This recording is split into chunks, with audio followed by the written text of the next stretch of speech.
సీఎంలు అయిపోయారు. నన్ను 15 సంవత్సరాలు రోడ్డు మీద దేకిచ్చినా కానీ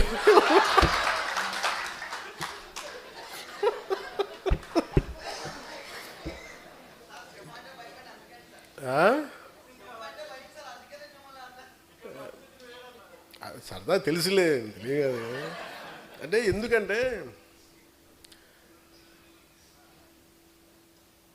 నేను మానవత్వం గురించి ఆలోచించేవాడిని. హ్యుమానిటీ. ఒక మాట మాట్లాడాలంటే చాలా అవగాహన కావాలి. ఒక పార్టీ ఎందుకు ఇంత సంవత్సరాలు నలిగాను అంటే, ఒక పార్టీని నడపడం అంటే కొన్ని లక్షల మంది ఒక సమూహాన్ని ఒక ఏకతాటిపై నడిపించడం చాలా కష్టమైన పని. మన ఇంట్లో కుటుంబ సభ్యులనే మనందరం కలిసి ఏకతాటిపైన ఉన్నాం. అలాంటిది నేను ఎంత సాహసం చేశానంటే బయటికి వచ్చి ఒక పార్టీ పెట్టి ఏదో మార్చేద్దామని ఒక పిచ్చి. అది చాలా ధైర్యాన్ని ఇచ్చింది. నేను అనుకున్నాను ఎంత చదివినట్టు, ఏం చేసి చదివినట్టు అంటే, నేను వుల్ఫ్గాంగ్ వాన్ గోట్ అని ఒక జర్మన్ రైటర్ ఉండేవాడు. ఆయన చెప్పింది ఏంటంటే, నాకు ఆయన చెప్పిన కోట్ బాగా ఇష్టం. Boldness has magic and genius in it. అంటే ఒకసారి విపరీతంగా ఆలోచించేసి విపరీతంగా తెలివితేటలు చూపించేసి మొత్తం కొంచెం ఏమి కాకుండా పోతాడు. ఒకసారి దూకేసాడు అనుకో, వాడు కొట్టేసాడు. చాలామంది మహానుభావులు మేధావులు చదివి పుస్తకాలు పురుగులైపోయి యాక్షన్ లేకుండా అనాలిసిస్కే పరిమితం అయిపోయి ఇళ్లలో మగ్గిపోతారు. సో నేను ఎంత నేర్చుకునే అని పెట్టుకొని నేను ఏదో ఒక టైంలో దూకేద్దాం పాలిటిక్స్కి దూకేసాను. పాలిటిక్స్కి నేను ఎప్పుడు వచ్చాను పాలిటిక్స్కి? One was in early 30s. నాకు ఇప్పుడు అర్థమవుతుంది. నేను అసలు అవగాహన లేకుండా ఏది కూర్చోబెట్టంటే అప్పటికే నేను చాలా ఏమంటుందని జీవితాన్ని చూసేసాను అనుకున్నాను. ఇప్పుడు అనుకుంటాను జీవితాన్ని చూసి పార్టీ పెట్టాను అనుకుంటాను. ఆ టైంలో 2007లో సిపిఎఫ్ పెట్టినప్పుడు same political commitment, same political ideology. అంటే ఈ దేశంలో సగటు మనిషి బలంగా ఉండాలి. ఈ దేశంలో సగటు మనిషి కష్టం వస్తే వాడు చెప్పుకోగలగాలి. ఒక ఎమ్మెల్యే ఉన్నా, ఎంపీ తెలిసినా, నాకు ఒక వార్డు మెంబర్ తెలిసినా తెలియకపోయినా సగటు మనిషి వ్యవస్థలకు నిలబడాలి, వ్యవస్థలు అతను న్యాయం చేయాలి. ఇలాంటి ఈరోజు చాలా ఏమైపోయింటే సహజంగా మనకు రావాల్సిన హక్కులు ఇచ్చేవాళ్ళు ఎవరు లేరు. మనకి తెచ్చుకోవాలి, ఇవన్నీ సాధించుకోవాలి, సాధించుకోవాలి. ఇలాంటి 100 సమస్యలు ఇవన్నీ కూర్చోబెట్టి నన్ను ఆలోచించి ప్రేరణ కలిగించి ఇక్కడ దాకా తీసుకొచ్చినాయి. నన్ను నువ్వు ముఖ్యమంత్రి అవ్వలేదు చావు కొట్టేశారు ఈ మధ్యన. అసలు మన సామాజిక పరిస్థితులు ఎలా ఉంటాయి చెప్పండి. అసలు ఉన్న స్టేటే ఒకటి, అది లింగ్విస్టిక్ స్టేట్ని అమరజీవి పొట్టి శ్రీరాములు గారు ఏర్పాటు చేస్తే తమిళనాడు నుంచి చిత్తకొట్టి పంపించారు. తెలంగాణకి ఏమో కనెక్ట్ అవ్వలేదు, విడిపోయాం. పోనీ తమిళనాడుతో కుదరలేదు, తెలంగాణతో కుదరలేదు, కనీసం ఆంధ్ర వాళ్ళతో కుదురుద్దా అంటే 3 క్యాపిటల్స్ ఉంటారు ఒకళ్ళు. పోనీ అది అయిపోయింది అనుకుంటే అంటే ఏకాభిప్రాయం లేదు ఇక్కడ. మరి ఇలాంటి పరిస్థితుల్లో నేను నా గురించి ఆలోచించుకుని నాకు అసలు నిజంగా నాకు సూపర్ స్టార్టమ్ నాకు ఈ రోజుకి నేను కూర్చోబెట్టి సినిమాలకు వెళ్ళిపోతే మళ్ళీ నాకు ఓజీలా కష్టపడితే ఓజీ లాంటి సినిమాలు చేసుకోవాలి. బట్ నాకు ఇష్టం సినిమాల కంటే కూడా జనం తాలూకు కష్టాలు, బాధలు, ఏడుపులు. గ్లోబల్ రికగ్నిషన్లు, గ్లోబల్ అవార్డులు ఎన్ని కొట్టినా కానీ ఒక ఊరు పేరు లేని ఒక గ్రామానికి, 70 సంవత్సరాల కరెంట్ లేని గ్రామానికి అధికారం వచ్చి కష్టపడి రోడ్డు వేస్తే అది ఒక ఆస్కార్ కొట్టినంత ఆనందం ఉంటుంది. డోలీల మోతకి గర్భిణీ స్త్రీలు నలిగిపోయి అలాంటి దాని రోడ్లు వేస్తే అది గ్లోబల్ రికగ్నిషన్ వచ్చినంత ఉంటుంది. నేను ఇవి ఆశించాను. నేను చాలాసార్లు అడుగుతాను, ఎందుకు నేను అంత కుదించుకోవాల్సి వచ్చింది, పరిమితం చేసుకోవాల్సి వచ్చింది అంటే,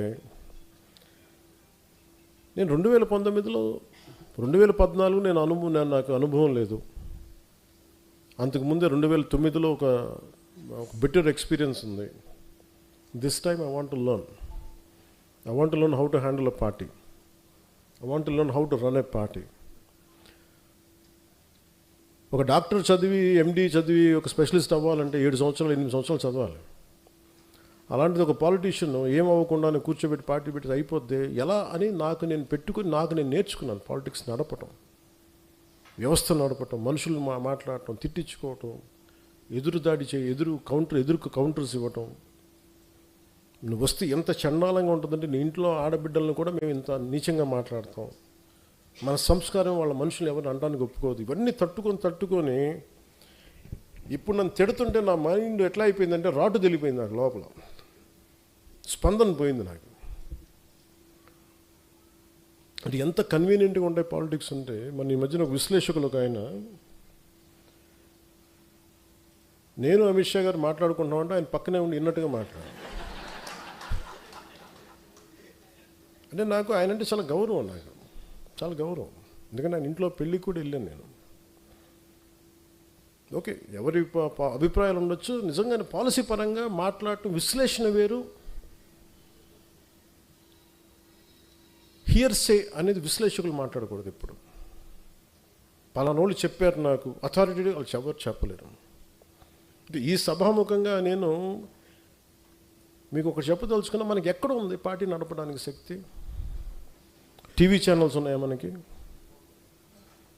కనీసం మనకున్న సోషల్ మీడియా హ్యాండిల్స్ అన్నీ, నాకు ఏదైనా కష్టం వస్తే అందరూ ఏకాభిప్రాయం మీద ఉంటారా?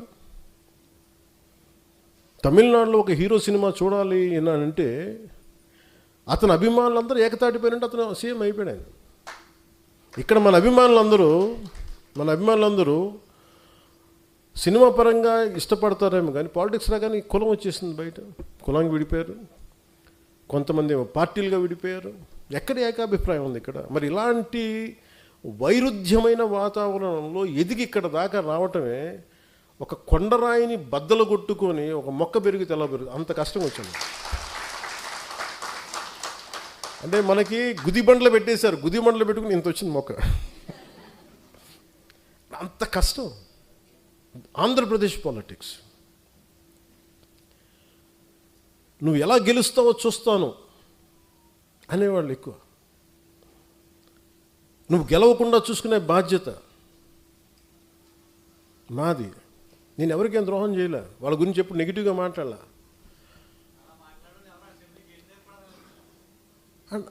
అండ్ నాకు ఆశ్చర్యంగా ఉంటుంది, నేను వాళ్ళకి ఏదైనా ద్రోహం చేసి ఒక మాట అని ఉంటే అనుకోవచ్చు. వృత్తి పుణ్యానికి నా మీద మనిషి నాకు ఏదో కులంలో పుట్టి తినాలి కదా, అబ్బా చాయిస్ ఎక్కడ ఉంటుంది?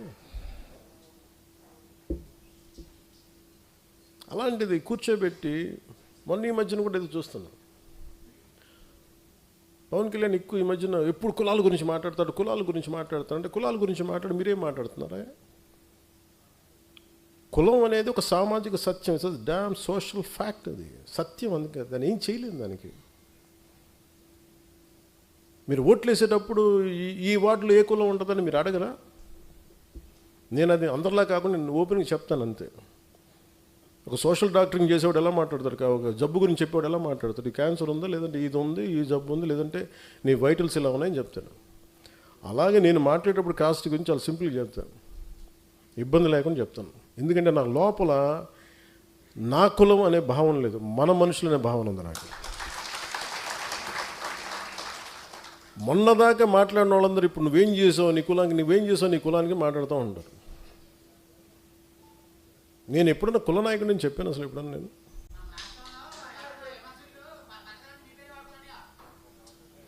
సంతోషం బతకనివ్వండి.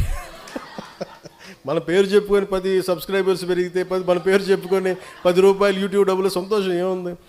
మన తిట్టి కూడా డబ్బులు వస్తాయి, మన తిట్టినా కానీ సబ్స్క్రైబర్స్ పెరుగుతారు, పెరగనివ్వండి. అంటే ఇవన్నీ ఎందుకు చెప్తున్నానంటే, it is not that easy to run a political party. అలసిపోతాను కదా సార్, కానీ వదలను, అది కూడా ఉంది నాకు. అలా వదలను కాబట్టి ప్రధానమంత్రి గారు నన్ను చూసి ఇష్టపడుతున్నాను.